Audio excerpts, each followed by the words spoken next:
कल लोकसभा निर्वाचन के दृष्टिगत 4 जून को सभी पाँचों लोकसभा सीट्स हमारे राज्य की हैं, उनकी मतगणना कल प्रारंभ हो जाएगी। मतगणना के लिए जो ठीक है, लोकसभा सामान्य निर्वाचन के दृष्टिगत कल 4 जून को हमारे राज्य की पाँचों लोकसभा सीट का मतगणना कल सुबह 8 बजे से प्रारंभ हो जाएगा।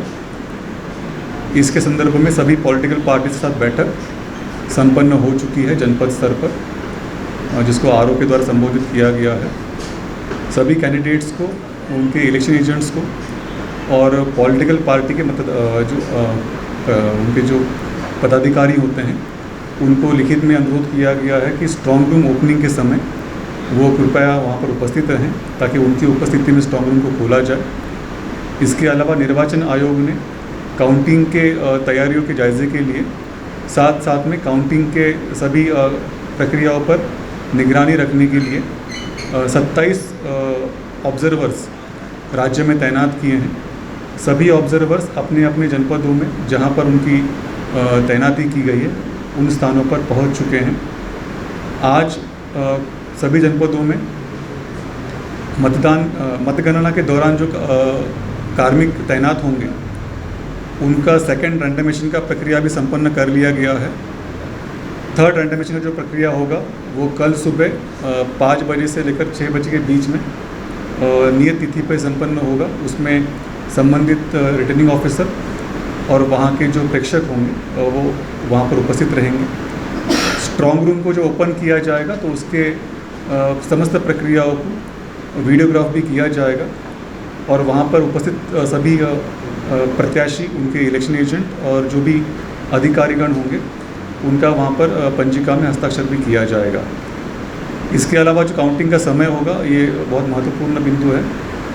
पोस्टल बैलेट की गणना 8 बजे से प्रारंभ हो जाएगी।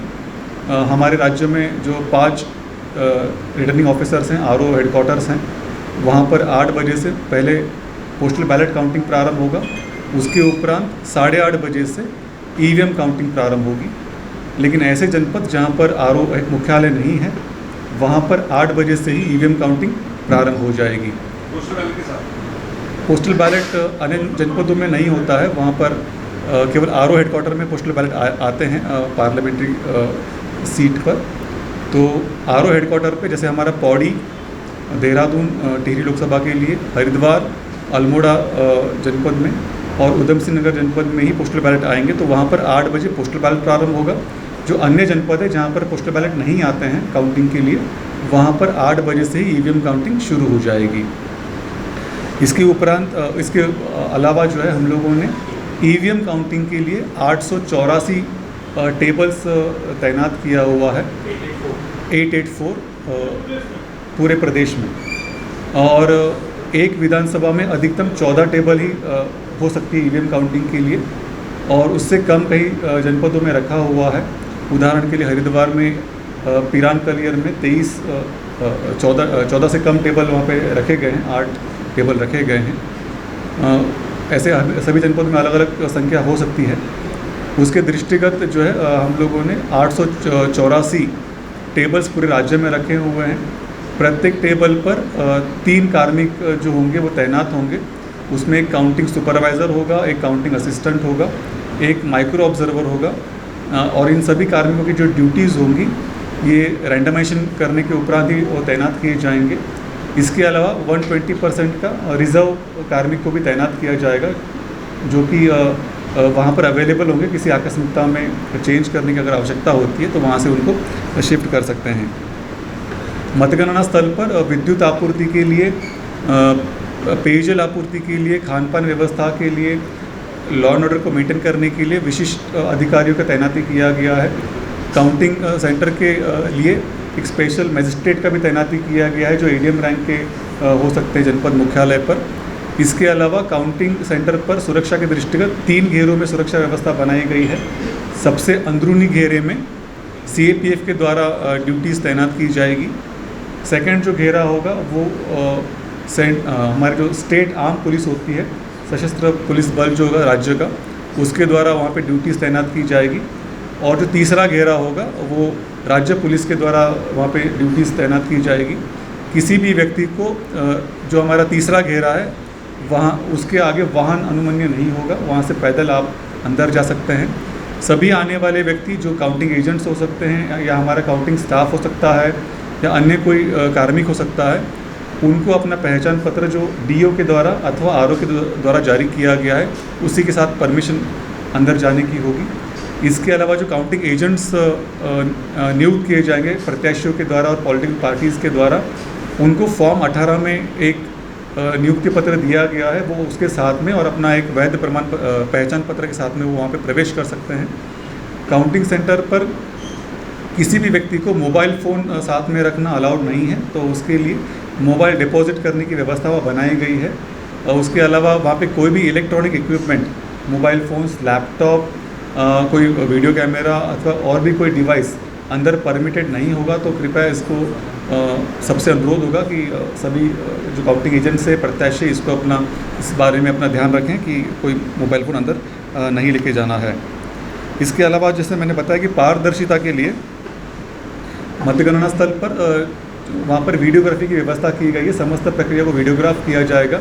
मीडिया पर्सन्स के लिए भी वहाँ पर स्पेशल पासेस की व्यवस्था किया गया है, जो हमने आपको उपलब्ध करा दिया गया है आरओ रिटर्निंग ऑफिसर के माध्यम से।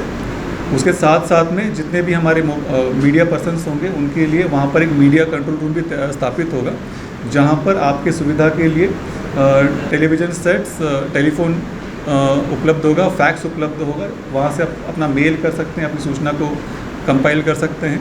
आपको काउंटिंग सेंटर में जाने के लिए भी जो है अनुमन्य होगा। उसके लिए छोटे दलों में छोटे टीम्स बनाकर आपको काउंटिंग सेंटर में ले जाया जा सकता है। वहाँ पर एक नोडल ऑफिसर मीडिया पर्सन्स के लिए नामित होगा, उनके उपस्थिति में आप अंदर तक जा सकते हैं। हालांकि जब आप अंदर जाते हैं तो अपना रिकॉर्डिंग डिवाइस जो भी आपका होता है उसमें आप काउंटिंग प्रक्रिया का रिकॉर्डिंग नहीं कर सकते हैं, मतलब ईवीएम काउंट या वीवीपैट काउंट का रिकॉर्डिंग नहीं कर सकते। ओवरऑल जो आप वहाँ पर व्यवस्था है उसका रिकॉर्डिंग आप ज़रूर कर सकते हैं।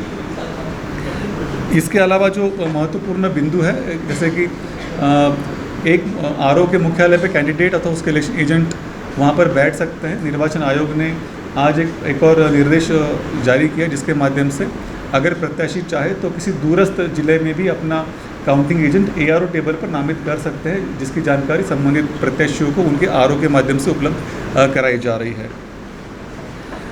ईवीएम का जो काउंटिंग होता है उसके उपरांत 5 रैंडमली सिलेक्टेड वीवीपैट मशीन का काउंटिंग होता है, तो उसकी व्यवस्था भी वहाँ पर किया गया है। प्रत्येक असेंबली में, प्रत्येक विधानसभा में एक वीवीपैट काउंटिंग बूथ तैयार किया गया है, जिसके अंदर वीवीपैट मशीन को काउंट किया जाएगा। मशीन के अंदर की जो पर्चियाँ हों तो उसे काउंट किया जाएगा और मतगणना में जो ईवीएम में जो मत प्राप्त होते हैं उसके साथ टैली किया जाएगा।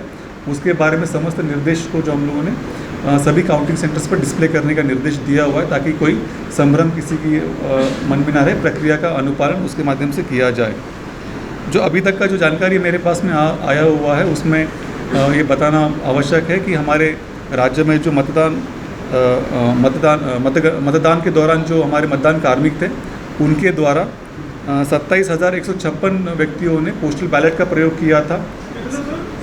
27,156 व्यक्तियों ने पोस्टल बैलेट से मतदान किया था। इसके अलावा जो दिव्यांग मतदाता थे, जो हमारे 85 ईयर से अधिक आयु के मतदाता थे, उनके द्वारा 12,670 लोगों ने मतदान किया था। 12,670 व्यक्तियों ने मतदान किया था, जो दिव्यांग श्रेणी के मतदाता थे और वृद्ध मतदाता थे 85 ईयर से अधिक। और उसके अलावा जो ETPBS के माध्यम से हमने जो सैनिक हमारे मतदाता होते, सर्विस वोटर्स जो हमारे थे, उनको हम लोगों ने electronically transmitted postal ballot issue किया था। उसमें से जो अभी तक प्राप्त आंकड़ा है वो 52,053 पोस्टल बैलेट हमको प्राप्त हो चुका है। ये सुबह तक का आंकड़ा है। इसमें electronically transmitted postal ballot for service voters 52,053।